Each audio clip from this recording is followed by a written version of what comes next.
the researchers identified the likely causative agent for the increase in early puberty in our children is due to disruption in their circadian timing systems. It's due to alterations, genetic alterations in our children's biological clocks.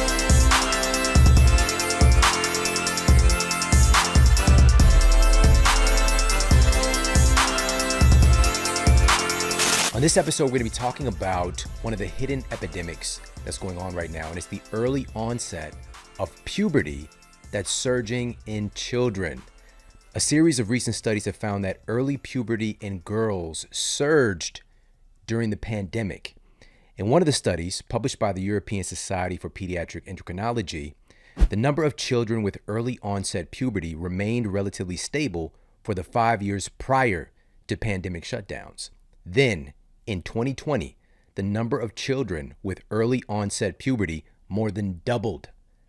Then it increased again in 2021, nearly tripling what it was just a couple of years prior. Now, this obviously is setting the tone for something that we need to get out into the open. We need to make sure that this is known, and we need to start to do some things about it. And of course, at the end of the episode, we're going to talk about some of the things we can do to help to shift this, because this is something that's been unfolding for many, many years, but it's been highlighted or even accelerated during pandemic shutdowns. Another one of these studies, and this is from the Journal of Pediatric Endocrinology and Metabolism, found that the number of girls diagnosed with early onset puberty, also known as idiopathic precocious puberty, during a 1-year study period during the pandemic was more than double that of any of the previous 3 years. Now, this new report, again, should be sobering news for all of us, because the implications on how we handled things has really trickled its way down to deeply impact our children. And that's why, again, this is so important to address this, to acknowledge that this is happening, and to shift things as much as we possibly can moving forward. Now, what's really surprising is that the researchers identified the likely causative agent for the increase in early puberty in our children is due to disruption in their circadian timing systems. It's due to alterations, genetic alterations of our biological clocks, or in our children's biological clocks. Now, when I was in college, when we would hear terms like circadian rhythms, it sounded like a soft science. It didn't really sound very tangible.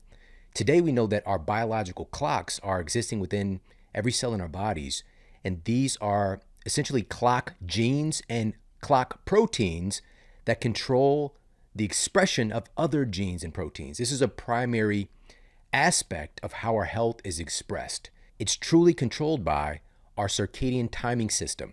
It's determining when everything is happening in our bodies on a daily basis, monthly basis, and yearly basis. And this internal clock in our cells is synced up with the 24-hour solar day. All right, our bodies are synced up with the entire solar system. And we have different kind of nocturnal activities and diurnal activities as well. Our bodies are doing different things at different times of the day. For example, there's a shift in our blood pressure. There's a shift in our hormone production. We're producing certain hormones at different times during the day. There's a shift in our microbial activity. There's a shift that's taking place with our cognitive abilities depending on the time of day. And so, again, having this huge stressor come into our lives, as the researchers are indicating, namely, again, through the disruption of our normal day and night cycles, or light and dark cycles. So there's a huge disruption in that. And also the increased use of light emitting screen devices that alter our internal clocks as well. So the researchers were pointing to this as one of the things that was really standing out in the data, that our kids went from more kind of real world interaction and activity to spending so much more time staring into a screen that's emitting this artificial light that then is kind of altering what's happening with our endocrine system and our nervous system. And this is all blending together in our hypothalamus in our brain. This is also the location of our suprachiasmatic nucleus. And so this is this internal kind of pacemaker helping our body to figure out what time it is and when to do stuff. And so this excessive display of light that our children had to endure has altered these biological clocks. And this boils down again to being a specific circadian disruptor and a tremendous stressor that our bodies are essentially just responding to. They're trying to adapt to these environmental signals, because these environmental signals, and again, if we're talking about our children, these are altering the gene expression in our kids to activate sexual maturity. This is how we evolved. We evolved not with these exposures today, but based on environmental cues are going to alter our gene expression and determine when sexual maturity is going to kind of turn on. Now, without proper support to healthfully modulate stress, our bodies are merely adapting in the best way that they can. Now, for example, being under these stressful conditions that our children were exposed to, cutting off social ties, being forced to spend their time, if they're going to get access to education and any kind of social interaction is going to be through a screen, these abnormal conditions, this biological stressor that we've never experienced as a species, these sudden stressful conditions for our children, if we're talking about environmental signals as we evolved, what it could lean into is a signal from the environment that times are very dangerous and we need to reach sexual maturity as soon as possible to procreate and to keep the species going, and hoping that our offspring will then eventually have better conditions to live within. All right? We are a part of the environment, and the number one driving force of our species, of our cells, of our DNA is to carry on our species. And so activating these programs sooner, again, under great psychological and physical stress, is going to be one of the adaptations that our biology would essentially incur. But we need to talk about this because it's up to us to stack conditions in our children's favor. And the choices that we make can put them in position to, we might be diverting from an infectious disease that was not necessarily very virulent to children, but dramatically increase their risk of chronic diseases due to the choices that we've made. Because if we're looking at the long-term ramifications of early puberty, this is where we need to point this conversation to. Now, the long-term ramifications should be understood now so that we can have more intelligent responses to crises in the future. One of those ramifications with the early onset of puberty being a significant increase in breast cancer risk, as recent data has indicated. Another significant risk is the development of heart disease. A huge analysis that included 16,000 women found that those who experienced early onset of menstruation were 23% more likely to develop heart disease and 28% more likely to die of cardiovascular causes like heart attacks or strokes. These women also had a 22% higher overall death rate and a 25% higher risk of dying from cancer.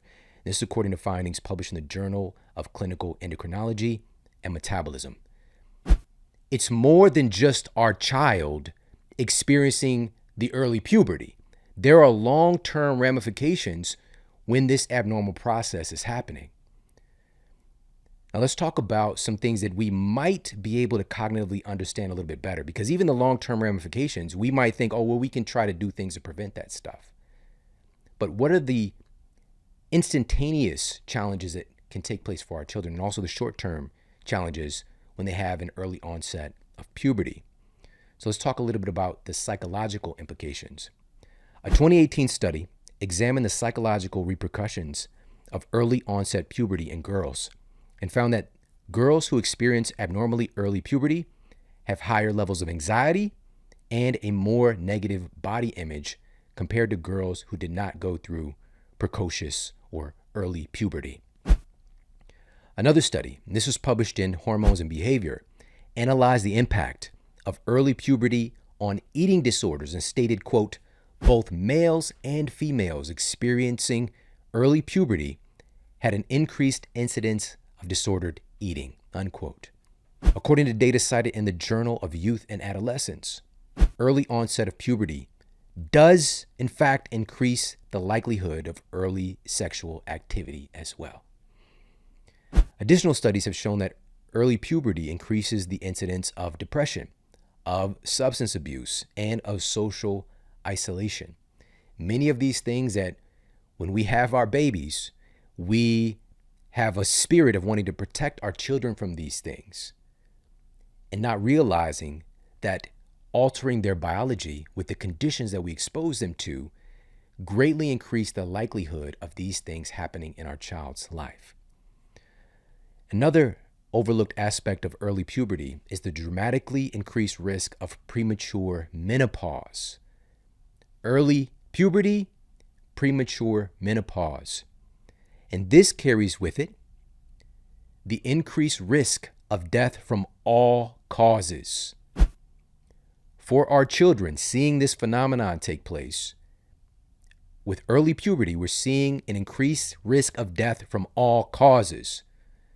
And this is according to data published in the Journal of the American Medical Association. All right, we've just scratched the surface on the early onset of puberty in children, leading to dramatically increased risk of chronic diseases and also the psychological fallout that can take place. But what we need to do now is kind of dig in a little bit deeper on what this issue really is. What does it really mean if we're talking about early onset puberty? Again, the scientific term often used is idiopathic precocious puberty. Idiopathic meaning arising spontaneously or from an unknown cause. Just happens, right? And if you notice, idiopathic has that same root word being idio, which is the same in the word idiot. And this is how we're actually functioning when we think that this just happens just because, or that it's random. Nothing in our universe happens by accident.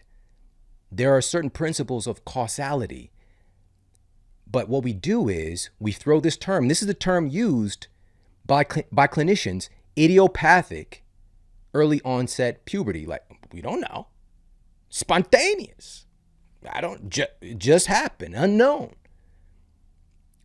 And this is speaking to how uneducated our system of health has become, because it's no longer about true investigation of causative agents. It's about the treating of symptoms. And I'm going to highlight specifically, I'm going to give you specific examples on this taking place in just a moment. But let's talk about what puberty is from a biological perspective, just to kind of lean into this a little bit more. Puberty is the stage of development in which an individual becomes physiologically capable of sexual reproduction. Now, seeing some of these numbers where children are having the onset of puberty when they're 6 years old, 7 years old, which is happening again and again and again in the data. This process of maturity, again, is signaling. It's signaling from the environment and the biological changes to make the body physiologically capable of sexual reproduction. These things should not even go together when we're talking about our children. Externally, we witness the onset of secondary sex characteristics. In the case of girls, it's marked by the broadening of the hips, development of the breasts, appearance of body hair, and the onset of menstruation. Again, speaking strictly from a biological perspective, these physical changes are signaling the capacity for sexual reproduction. Now, it's important for us to talk about this taboo subject and to get face to face with the real world ramifications of these changes happening in our children at younger and younger ages. Now, this is the bigger part of this conversation, to really step out and take a meta perspective. This process of early onset puberty has actually been increasing significantly in our society long before any pandemic related shutdowns. In fact, the average age of the onset of puberty has been dropping by about 3 months every decade. And this is according to data cited in the Journal of the American Medical Association, Pediatrics. Some reports show that the onset of puberty in girls has fallen by as much as 5 years since 1920. Now, to express this phenomenon in a really poignant way, here's a media segment from 10 years ago when this issue of early onset puberty started to get a little bit of press. Well, every parent says, my kids are growing up too fast, but these days, they really are. Kids as young as 4 years old are starting puberty. Melissa McCready has this health alert. It's early puberty to an extreme. One mother says that her daughter started before even seeing her first day of kindergarten. So what's causing it, and is there anything we can do to stop it? Sitting on the couch with her new iPad, you'd think 6-year-old Anaya Roll was right on track with all the other kids her age. But mom Nikki says 2 years ago, that was put in question. She was about 4 years old, and I noticed that she looked like she was forming breasts. A quick trip to the pediatrician provided what appeared to be an easy answer. She told me that it was because she gained weight. But Nikki's mom instinct told her it wasn't that simple. She took Anaya to Dr. Casey Jaime for a second opinion. He ran a test on Anaya called a bone age. The results, shocking. It said that she was actually 7, almost 8. When she was actually 4. And Nikki's daughter isn't alone. Dr. Jaime says in the last 10 years, a significant number of girls as young as 4 or 5 are developing the outward signs of puberty. Body odor, adult body hair growth in certain areas, and breast enlargement, of course, in girls. So why is this happening? First and foremost, our diets have changed with our fast-paced lifestyle. And it's not just what we eat, but what we eat out of, from Tupperware to plates, sippy cups, and bottles. Plastic has a great source of chemicals. In the meantime, Anaya is on medication that will stop her development until she's taken off of it. But Nikki has a warning for other parents. If you go into your pediatrician and you feel that your kid's having breasts and they telling you something else, I mean, you need to go get a second opinion. So what can you do? Dr. Jaime says that it helps to minimize fatty foods and the use of plastics, especially ones that are heated in the microwave, such as baby bottles or food in Tupperware containers. Melissa McCready, today's TMJ4. Now, if you notice in this segment that should pull at your heartstrings a little bit, one of the things that they did highlight a couple of the potential causes, but they also pointed to giving this little girl a drug to suppress any of these biological changes, to suppress this occurrence of puberty, right? So we've identified some potential causes here, but here's a drug. And with that said, this newly invented drug, what are the long-term ramifications for this little girl, for her endocrine system, for her nervous system, for every single cell in her body, truly? Because there's a misnomer when we talk about this occurrence of side effects. That is, there's probably not a word that is more inappropriate, because there cannot be a, quote, side effect in the human body, because every single thing that we interact with affects every cell in our bodies. It might not be equally shared by certain cellular communities, certain organs, certain organ systems, but every cell is inherently affected because every cell in your body is connected. Everything is, it's you. Things don't just happen in isolation. So a side effect is really a direct effect. And again, instead of removing the cause and stacking conditions in this little girl's favor to help her body to more appropriately mature, we're going to give her a drug. We're going to experiment on this little girl. And this is the standard of care. This is the standard practice. And what you're going to know in the upcoming years is the way that we've treated our children who've had early onset puberty with drugs. You're going to see studies affirming the fallout from that, increased risk of you name it. Now, here's another media segment from 10 years ago. Again, this issue was just starting to get some press, and the proposed solution, diet, exercise, blah, blah, blah. Let's talk about giving these kids a diabetes drug.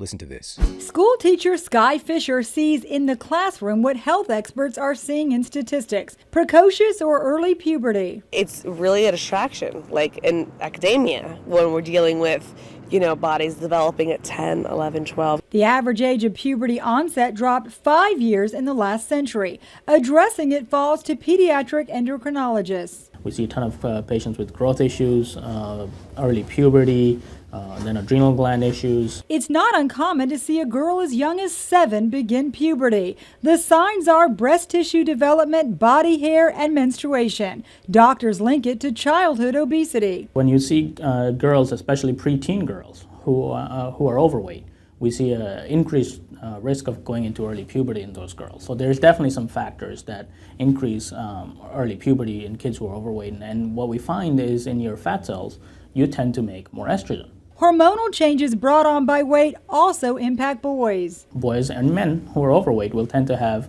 gynecomastia or breast enlargement, and that is due to the estrogen coming from the fat cells. And so all that estrogen coming in for boys and girls will lead to early puberty. Hand in hand with obesity and early puberty is type 2 diabetes. While diet and exercise is the preferred treatment, a new diabetes drug may slow early puberty and reduce the risk of insulin resistance. Metformin is usually the first one that we talk about. There's 2 benefits to metformin in these kids. It helps them decrease the insulin resistance, but also helps them lose some weight. It's a vicious cycle that, the obesity is making the puberty is making the obesity worse. Targeting obesity may take care of this developing problem. For Lee Memorial Health System, I'm Amy Osher. In that segment, the reporters snuck in diet and exercise, but the bulk of the conversation pointed to using metformin. And that's what the public oftentimes, because we've been conditioned this way, is looking for. Oh, there's a drug we can take. There's a pill that we can take to help to address this. Oh, wait, I can take a pill that can help me to lose weight? Give me that pill. And it's so inappropriate. But oftentimes it's not something that's done intentionally by folks in the media. It's just how we're trained. It's the condition that we've all been inundated with, that we're going to have a pill come along, or better living through chemistry, where we're going to find out a quote cure. Do you know how many years, how many decades they've been doing all this stuff to cure, fill in the blank? And you tell me how many cures that have we actually come up with? And you can look around our society and see the ramifications. We are the sickest society in the history of human civilization. We have the highest rates of obesity, heart disease, cancer, diabetes, liver disease, Alzheimer's. The list goes on and on and on. Where are the solutions? Do we need more drugs? Guess what? Approximately 70% of United States citizens are already on prescription drugs. Around 40% of our citizens are on 2 or more classes of drugs. Have drugs actually improved our health as a species? Now, not to say that there cannot be appropriate places for medication. Absolutely. Some drugs can be life-saving, and also life-altering in a positive way, oftentimes in a short term, in an acute fashion. But we have a pharmaceutical and healthcare industry that profits from repeat customers. That's where the bulk of the money is coming from. That's where the billions upon billions is coming from, is getting people on something and keeping them on something instead of removing the cause of the issue. And that's the issue.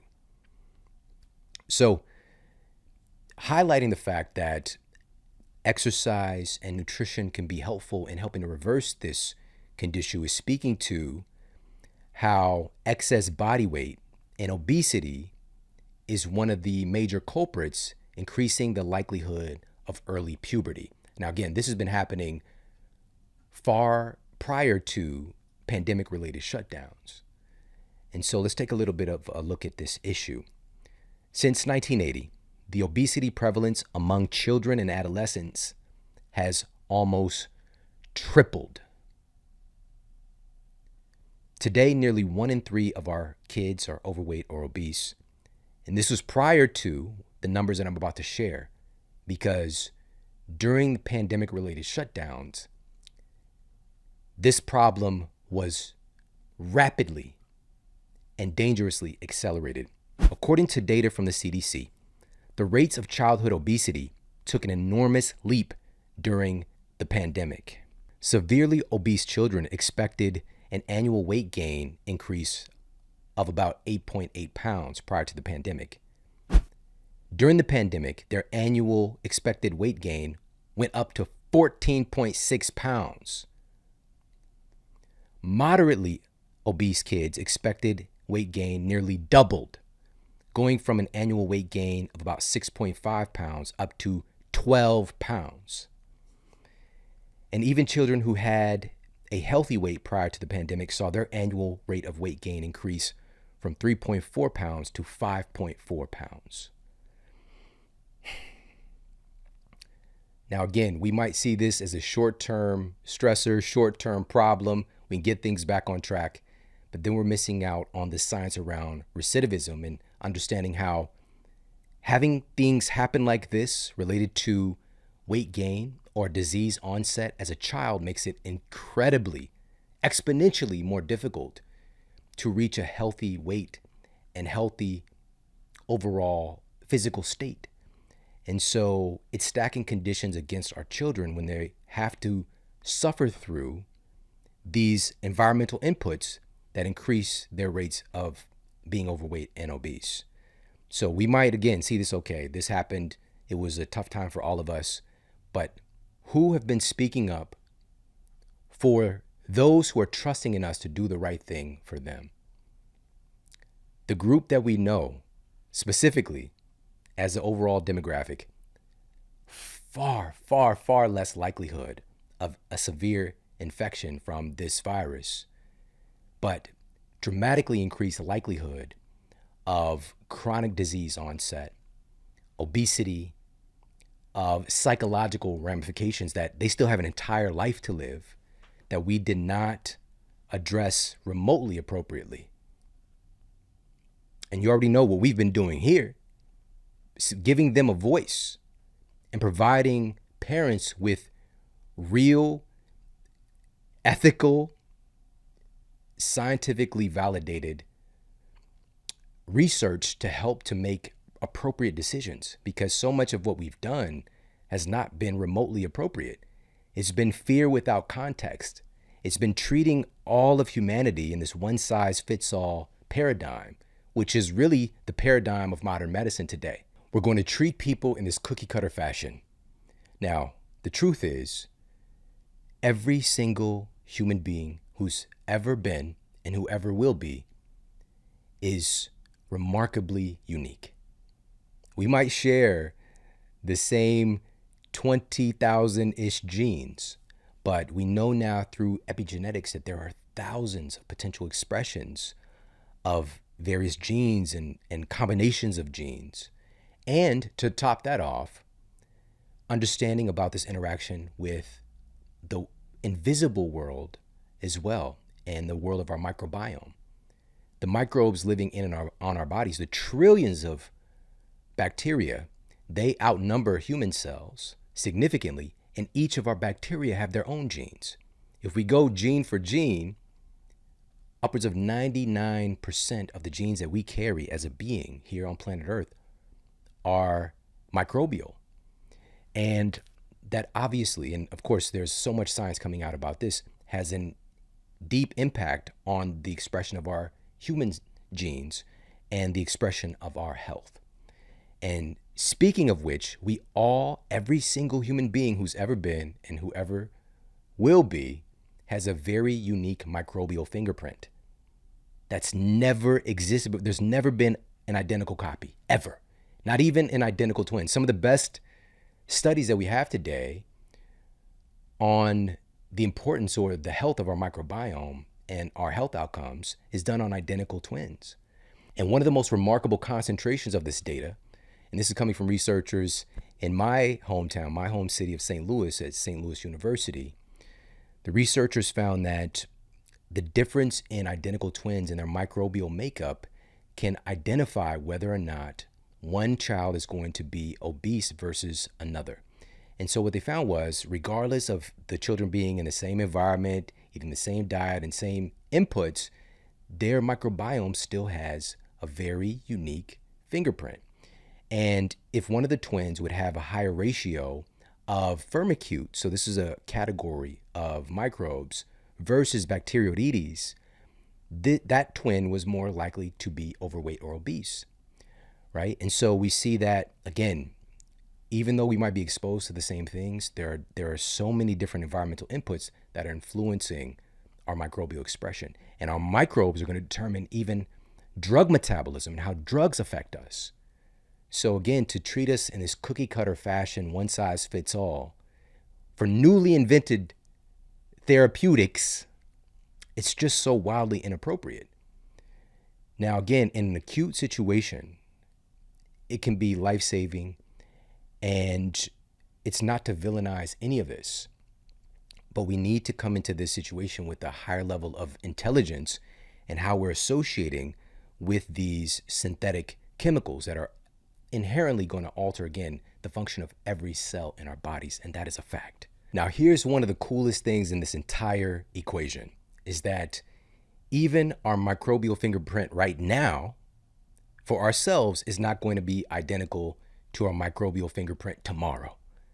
Our microbial cascade is constantly changing.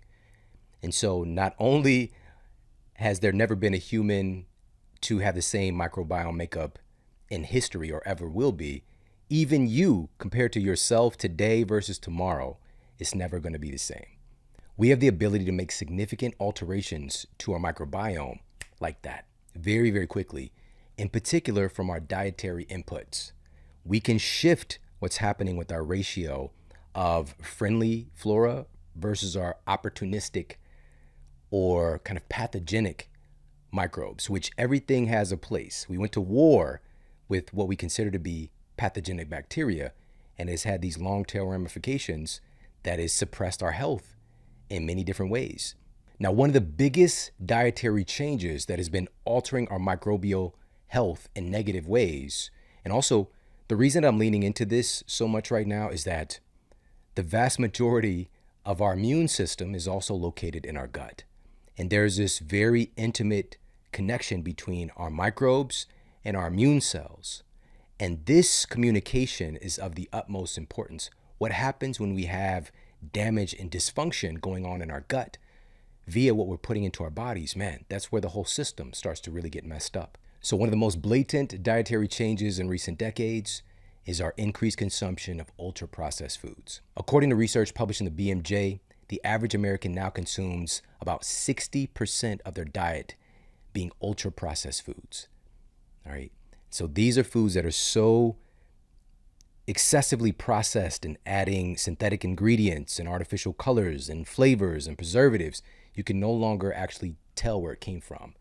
These foods are now food-like products. We can eat them. They might not kill you immediately, but they're definitely creating significant disruption to our microbial health and also our cellular health. Our DNA, including the DNA, the genes of our microbes, has never associated with Doritos. It's never associated with a Twinkie. It's never associated with so many other things that have become normalized. Now, does this mean that we can't occasionally spot in a couple of these things? No, that's okay. However, when it becomes the rule and not the exception, where this is the majority of what we're eating, what do you think is going to happen? And a big part of that equation is our increased consumption of sugar, in particular by our children. The average American, and this is just about 100 years ago, was consuming around 6 pounds of sugar annually. Today, the average American consumes more than 10 times that amount, at about 80 pounds of sugar consumed annually. And that's added sugar. We're talking about added sugar to the already existing sugar in the food products that we might be eating. And so with that all compiled together, the average American is eating well over 100 pounds of sugar each year. And a significant ratio of our children's diet today is coming from sugar and its various offshoots of processed carbohydrates. Now, why does this matter so much in this conversation? Well, the consumption of excessive amounts of sugar is an express pass to metabolic dysfunction. It's an express pass to insulin resistance, because whether we're a child or an adult, our bodies are constantly trying to shuttle any glucose that's floating around in our bloodstream into the cells, and any excess of that amount of glucose that can't be pushed into the cells can start to tear up things in our bloodstream, especially smaller capillaries. This is why we tend to see things like amputation of toes or the loss of vision when we have insulin resistance. There's going to be a breakdown in those micro areas that's going to then breach into the major areas as well. So through our evolution with small inputs of sugar, our bodies can do this gracefully, can handle that without an issue. Today, when we're able to just guzzle down a Mountain Dew or to eat a candy bar, we're flooding our system with so much sugar that it was not hardwired to be able to handle. And so over time and repeatedly doing that process, that insulin response, because insulin is getting activated from our pancreas to shuttle that glucose into the cells. And if this process keeps happening, and there's such an influx of insulin, which we're going to experience another adaptation happening with our system where insulin is going to tone down its production, because opening up your fat cells and keep shuttling energy in there is seen as a detriment. Now we're activating higher levels of inflammation. We're turning on all these hormonal signalings that, again, this leads to the downstream effect of early onset of puberty in our children. It's turning on all these processes. And so working on a hierarchy of need is just like, well, let me turn down this response of insulin. There must be some kind of dysfunction taking place here. The sugar that's in our bloodstream, this can't be right. And this communication starts to get screwed up. And this is where metabolically we're having this kind of insulin resistance or insulin getting flagged as spam. And our bodies, again, it's not doing this to try to hurt us, it's doing this to try to protect us. It's an adaptation. So obviously, one of the important solutions here with helping to reverse this condition that's taking place with early onset puberty in our children is to start to pull back on all of the abnormal sugar that we're consuming as a society. But this starts within our own homes, and this is something that we can do. This doesn't mean that we can't have sugar. This doesn't mean that we can't have sweet things, but this does mean that, hey, we need to get this in check, because look at the outcomes that's happening in our children. This isn't a joke. This isn't about, having a little fun. Let the kids have some funs. They got to have the funs. It's just a little funs. Don't be the funs police. We're not talking, you can have a little bit of the funs, all right? But when it comes to creating metabolic dysfunction and destroying our health, we've got to draw the line somewhere. And so even the invention, because it is an invention of processed sugar, recently in human history, and we've done a masterclass on this episode, which I highly recommend you check out after this episode, and we'll put that for you in the show notes. We did a masterclass on the history of sugar. It's going to blow your mind. But it's a newly concocted thing. Let's shift over and utilize more naturally occurring sugars and natural sources of sweetness. For example, unlike other sweeteners, raw honey has been found to actually improve insulin sensitivity. A recent study published in the peer-reviewed journal Nutrients detailed how raw honey intake can improve fasting blood sugar levels, improve fat metabolism, and reduce the risk of heart disease, stacking conditions in our favor again. Additionally, the scientists noted that there's a vast array of antioxidants and anti-inflammatory properties that are found in honey as well. Now, this is really like nothing else on earth. It's really difficult to even classify honey as merely a sweetener. In particular, again, raw honey.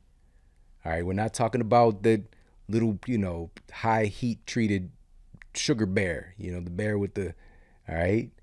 Now, there might be some raw honey bears out there, but we want to make sure that we're getting our honey from a great source. And also, raw honey possesses nootropic effects, such as memory enhancing effects.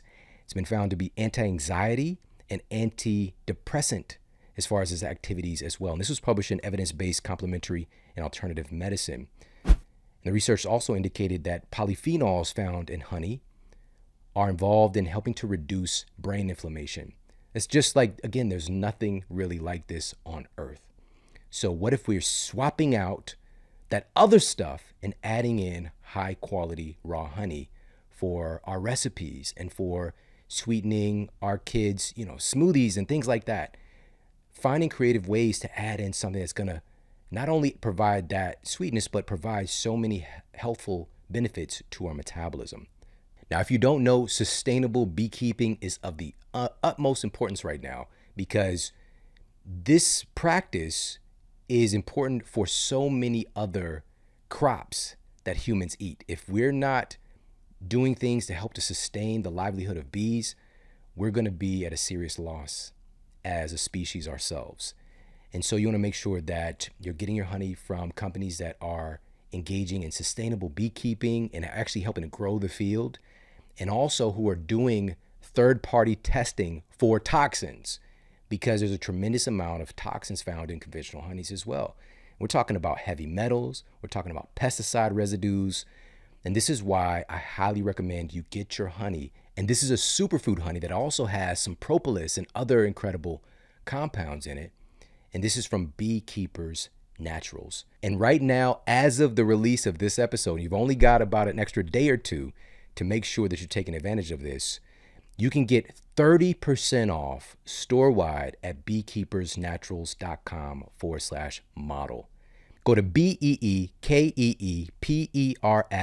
naturals.com/model right now and enjoy 30% off site-wide. And this is an extended Cyber Monday special that's ending on 11/29. So take advantage today. 30% off site-wide. Every single day, I'm utilizing something from Beekeepers Naturals. I love their incredible nootropic that's based on royal jelly. Their superfood honey I use all the time. Their propolis spray I make sure that I utilize for immune system health, and I also give this to my kids. So really special opportunity. Head over there, check them out ASAP. beekeepersnaturals.com/model for 30% off store-wide. This is only as of the publishing of this episode for another day or two. But after that, the usual discount will be available. But again, take advantage right now for 30% off store-wide. Now, in addition to obesity being one of the culprits behind the early onset of puberty, environmental hormone disruptors are part of this equation as well. According to data cited in the journal Human Reproduction, they found a, quote, association of phthalates, parabens, and synthetic phenols found in personal care products with pubertal timing in girls and boys, unquote. The lead author of the study and University of California, Berkeley, associate professor, Dr. Kim Harley stated, quote, we have known for the past 15 to 20 years that girls are entering puberty at an earlier age than they used to in the past.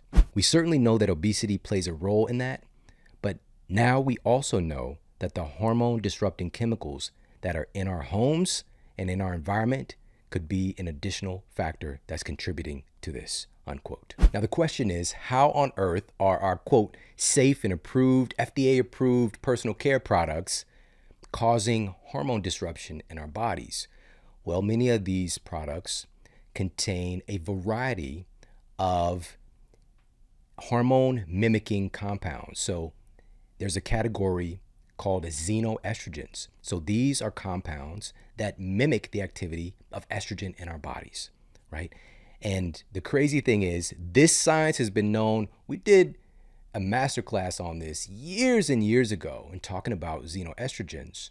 And even prior to that, it's been known for a couple of decades now, but yet and still, this is still rampant in our society. Matter of fact, it's happening at an even higher rate, where there are xenoestrogen compounds that are in our personal care products, that are in household cleaners, in cleaning agents, in air fresheners, and all this different stuff is influencing our endocrine system. It's influencing our hormones. And yet, there's nothing really being done about it. There are some companies who are stepping up and saying, hey, we're not putting this into our products. But as a culture, and as our government policies allow, this is still happening on a bigger scale than ever. And this is why we can't wait around for somebody to come and save us, for the government to do the right thing, or for the FDA to do the right thing. We know that this shit is hurting us and it's hurting our children. We have to stop participating in this. We have to start making smarter choices with where we're investing our dollars and helping them, because companies really, they're just concerned about their bottom line. If we're talking about these big corporations who are making this stuff, you know, Johnson & Johnson's fancy pants, you know, lotions and things like that. As a matter of fact, you know that Johnson & Johnson has just experienced a tremendous amount of legal ramifications for hiding data for decades of the known carcinogen in their flagship baby powder. They just kept hiding the data. Internal documents finally come out, and now they actually are being faced with the ramifications of their crime. But even as I say that, we know that it's a slap on the wrist compared to all the money that they've made, compared to all of the toxic compounds and toxic products that they've marketed and integrated into our culture. And so, again, we've got to take back control of our minds and bodies from these corporate interests, make smarter choices. This doesn't mean that you got to be dry out there. You're like, Shawn, I'm not trying to have ashy knees. Just upgrade what we're doing. All right, if we're going to go with the kind of conventional lotion, just have something that has a smaller list of ingredients is always helpful. Stuff that you can actually recognize what they are is going to be helpful. If it's a bunch of stuff you can't even read what those ingredients are, you might want to put that back down. And also, there are great things that have been utilized, you know, for thousands of years, you know, like shea butter and coconut oil and the list goes on and on. There's so many great naturally occurring products that are great for our internal and external use. And the thing is, and if you're wondering at the end of the day, how are these xenoestrogens getting into our body? If we're talking about skincare, for example, your skin eats. There are a plethora of prescribed hormone creams you rub into your skin, and that's how they do their work on your endocrine system. You rub it in, you rub it in. All right. So please understand, what you're putting on your skin, your cells are eating it. So we definitely want to be more choosy, want to be a choosy lover with what we're putting on to our skin. You know, and I like to think about, if you can't eat it, you might not want to put it on your skin. You know, it's kind of having that little bit of a bias going on. And another data point on this, and this is coming from pediatric endocrinologist Dr. Louise Greenspan, and her data is demonstrating that the biggest risk factor associated with early puberty are obesity, which we've already covered, environmental triggers such as synthetic chemicals. So these are environmental triggers that are altering the onset or altering the development or the expression of secondary sex characteristics from, again, these are environmental cues. And another thing that she noted is toxic stress, increasing the incidence of early puberty. Things like food insecurity and witnessing violence. These are all noted in the data to increase the onset of puberty. And again, it's going back to, what is the logical, biological reason for this? Is that if there is a threatening environment that we're growing in, we need to reach sexual maturity as soon as possible to procreate, keep the species going, and hopefully we can outlast whatever this huge stressor is that we're living in, right? And so we don't live in a time where there's looming violence from a rival tribe or being invaded for many of the developed countries. That still exists today, by the way. That still exists. And we turn a blind eye to it, but we don't live in those conditions. Especially in this country, most of us are comfy cozy. You don't have to worry about an invasion by another tribe or another country. And we take that for granted. We don't have that. We don't have food insecurity if we're talking about the ability to eat stuff. Because another not so fun fact is that a significant portion of our homeless population is experiencing obesity now. Those levels have skyrocketed, even in folks who are homeless in our society. It's still easier to be obese. We have stuff to eat. Is it nourishing? Is it protecting our health? Absolutely not. But food insecurity, what that really means is access to real nutritive foods, foods that help to sustain our livelihood, foods that we're designed to have, foods that our genes expect us to eat. This other shit is messing us up. And so when we have food insecurity, coming from environments like the environments that I was raised in, where I'm just surrounded by fast food, I'm surrounded by processed food companies and liquor stores, and this is all that I know. I don't know what organic means. I don't know what the difference is between, a bowl of Frosted Flakes and, broccoli. It's just stuff you eat. I don't know the difference. It's just food. Because I was not aware that any of this stuff mattered, that there was a distinction. Of course, one is going to be more attractive to me as a child raised in that. I'm leaning towards Tony the Tiger than Ben the Broccoli, right? Broccoli doesn't have a mascot. You know what I'm saying? That's part of the problem.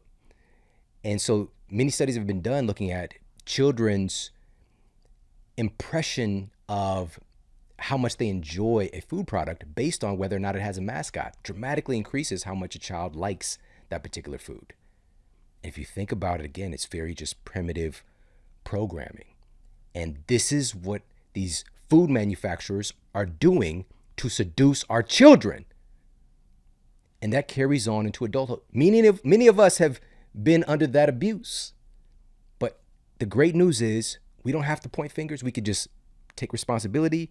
I was doing the best that I could at the time. I'm aware now, and I choose other than. I'm going to start to work on myself so that me and Tony the Tiger are not having this affair anymore. All right? Tony the Tiger is not my type anymore. All right? So this is really important for us to understand that the early onset of puberty is also taking place via environmental stressors. And you see this because minority children, in particular Black girls, of every population, of every demographic who's having the lowest age of the onset of puberty, it's young Black girls in the United States. Now, what's going on here, because I've mentioned, for example, this tie-in with the hypothalamus and the suprachiasmatic nucleus and this kind of syncing up with environmental cues is happening with all the cells in our bodies. The hypothalamus is the tip of the spear in the HPA axis, the hypothalamic pituitary adrenal axis. But this is just a really rudimentary way of looking at this incredible system of hormone production and modulation in our nervous system, the HPA axis, because along that is also the HP, hypothalamic pituitary ovarian activation or ovarian axis or testicular axis. That's all happening on this information superhighway. And so our perception of our environment, our perception of our nutrient needs, our stress exposures, our toxin exposures taking place in our brain is absolutely influencing what's happening with our sexual health and the expression of sexual maturity. So if we're looking at what is the bottom line kind of scientific feedback loop that's causing this expression, let's look to the hypothalamic pituitary ovarian activation because of these environmental cues that our children are being exposed to. Now, we've just covered, again, a recent influx of abnormal stress that's been so powerful that it's increased our susceptibility to diseases, created new epidemics of mental health challenges that we've seen, and also altering the reproductive cycles of our children. What are some of the things that we can start to do right now to help to change this for the better? Because the power is truly in our hands and it starts within our own homes. So let's talk about some of the steps that we can take. Number one, as the researchers indicated from the data that we covered at the beginning of the show, our children's excessive use of devices, of smartphones, of laptops, just staring into these screens is altering their circadian timing system and altering their expression of secondary sex characteristics, and again, leaning into the early onset of puberty. This might sound super strange or not even real that can even be possible, but we've got to understand again, this is a new implement as a species. We've never had these devices that we're just staring into a couple feet from our face ever. We're talking about hundreds of thousands of years in this particular form as human beings in this particular form. We're talking about hundreds of thousands of years of environmental cues and inputs. And just like in the last couple, literally the last few years, just a few years, you could really count on your hands how long we've had rampant use of these smartphones. What do you think's going to happen? Here's the answer. We don't know. We don't know. We don't know how deep the ramifications are of this new behavior. Now, here's the other part. The more we're doing that, the more we're not doing other things that our genes expect us to do. But the bottom line is, for number one, for us to help to turn the situation around, we've seen the ramifications, what can happen. We need to make it a mandate to have better relationships with our devices, and also to create structures within our families to have better relationships with our children and their devices. It's absolutely true that our technology has helped to get us connected in a different way. Absolutely. And you can look at the medium as even being neutral in some aspects and being able to help to foster relationships and education. There are great things to extract from it. But when we start to try to replace this kind of online or virtual reality with real reality, the ramifications, again, we don't know just how unusual or even dangerous this behavior can be. And so this is not to villainize the use of our devices, because this is even allowing us to connect right now. It's to put it in a safe dose, in a safe usage, and to make sure that we're getting plenty of other real world inputs for healthy genetic expression, because real world social interactions are literally required for healthy gene expression. Real world social interactions that we evolved having. Virtual relationships. And this is, again, based on real world data that we have. Virtual relationships are not remotely the same thing. It's like having a supplement versus real food. It's not the same thing. It can help to supplement a relationship. It can help to, address a few components. But what we're really hardwired for is the real food of in-person social connection. And we have to make it a mandate. That's the mandate that we need. Because, as you know, right now, one of the greatest threats to our society, and it's nudging into the leading cause of disability, depression, is loneliness and isolation. This was prior to the pandemic shutdowns, but now it's just been exacerbated. It's at a whole other level. So make it a must to create structure within our families to ensure that we're getting real world face-to-face time with each other, and also our kids are getting that real world face-to-face time and exploration. Man, I remember a time when we didn't have these devices and we just went outside. Outside was the virtual, that's where we go out and discover and adventure and find and seek and discover and play and all the things.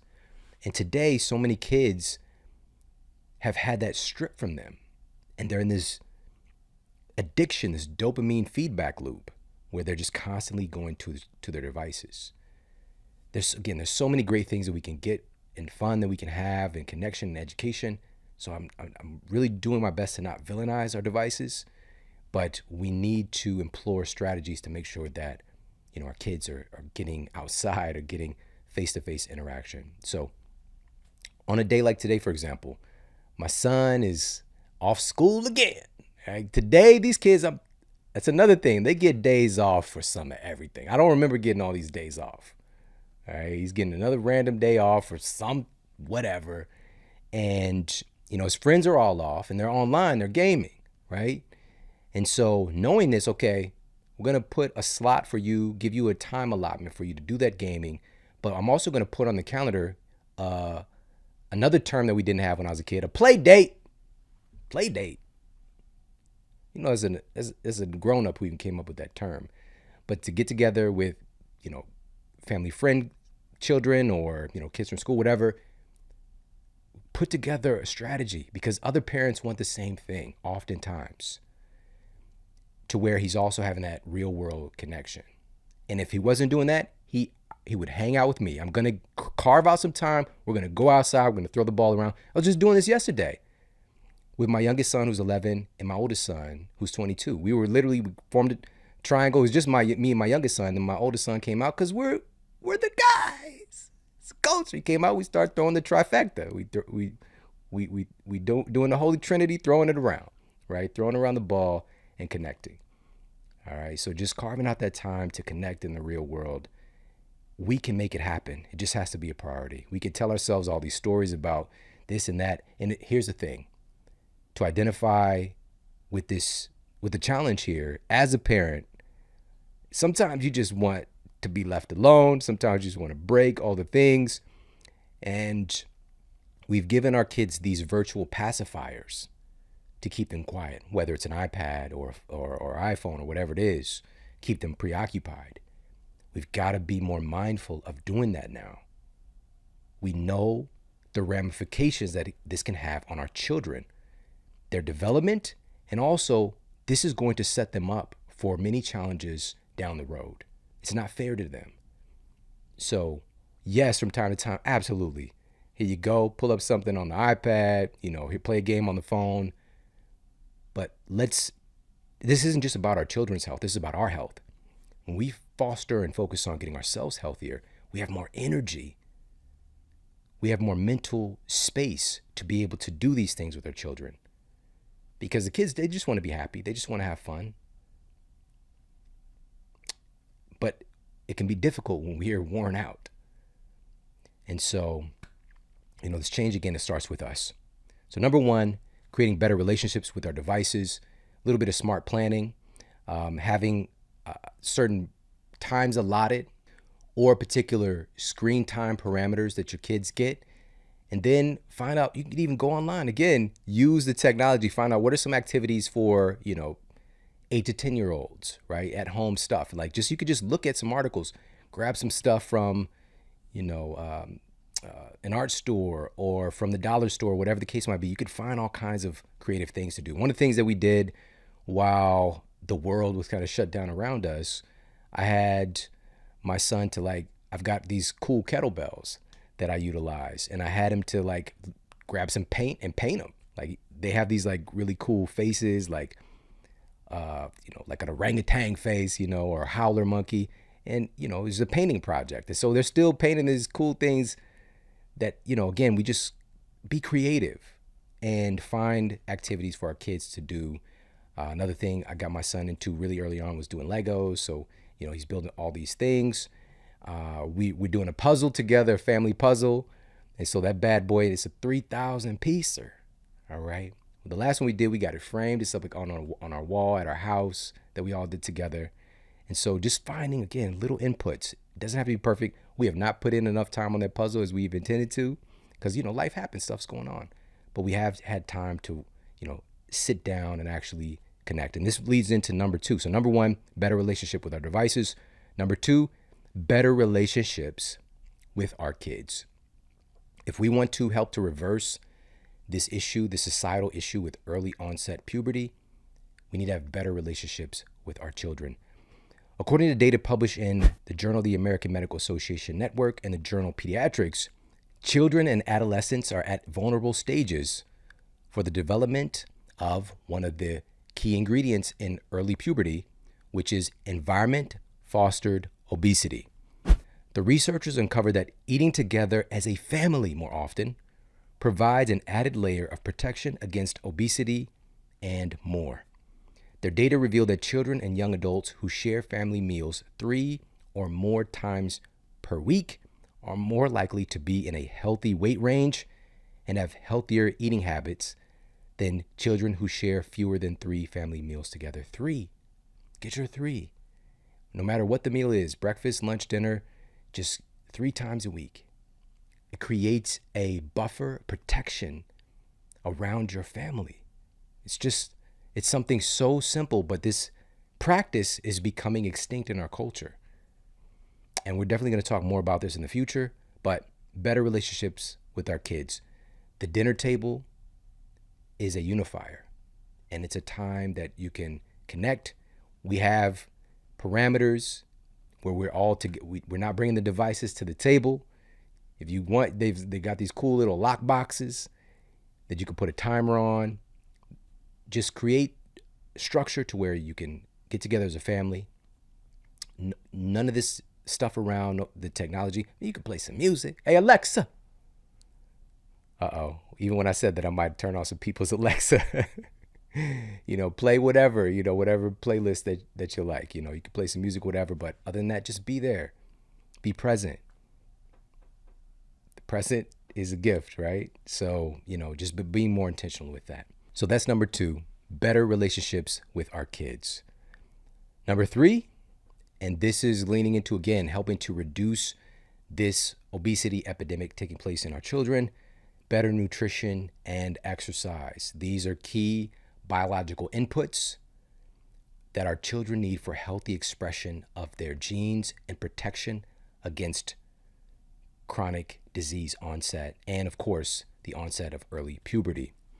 So what do we do here? Simple shift to start with. Simply shift the ratio of real foods to processed foods that your family is currently consuming. So if it's maybe a 50-50 processed to whole foods, just shift it to 60-40. Just make a shift, a 10% shift in the dietary inputs for your family, and just start there, because every little bit is going to help. Every little bit is going to help to foster better health outcomes, that we can shift away from these ultra-processed foods that are degrading our health in so many different ways.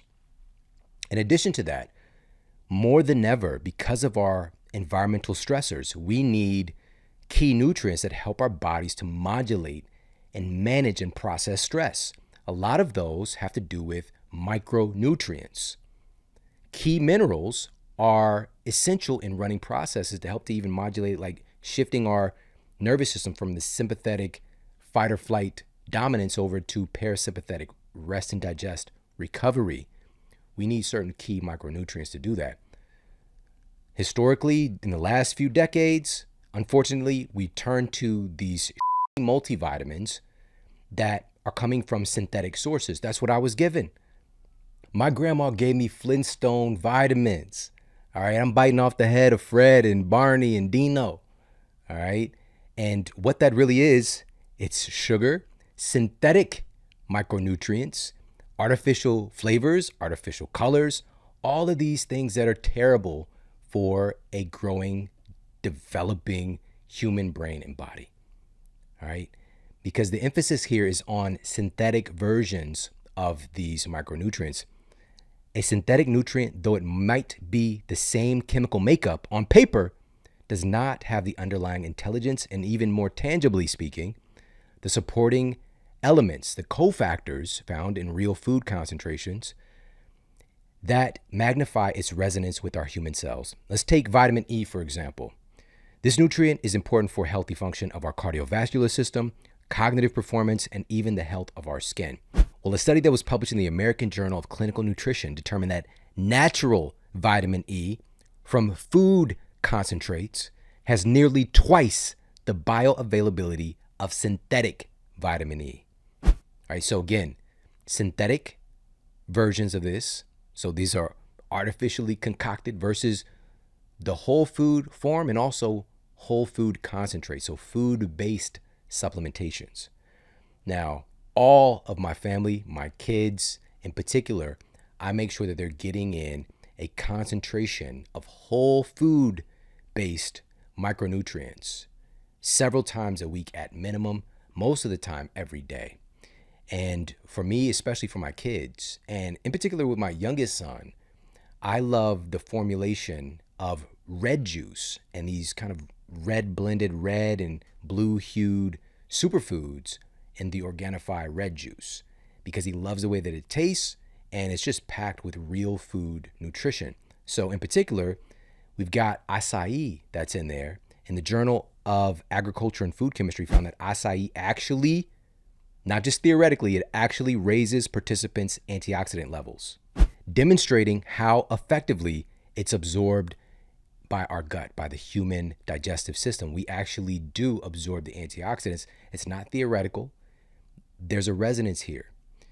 And acai actually has an ORAC value of 103,000. This means that it's about 10 times the antioxidants of most fruits that you're going to see in your produce aisle. So it's, again, getting our kids' growing bodies the antioxidants in a concentrated source, but it's kid tested, parent approved, tasty. Another ingredient in that red juice blend is actually blueberry, and researchers at the University of Michigan published data finding that blueberry intake can potentially affect genes related to fat burning. Again, stacking conditions for healthy metabolism. Head over to Organifi.com/model and you get 20% off their red juice blend and also their green juice blend, their incredible gold, everything that they carry actually. It's a really, really special thing that they have going on. Go to Organifi.com/model. That's ORGANIFI.com/model.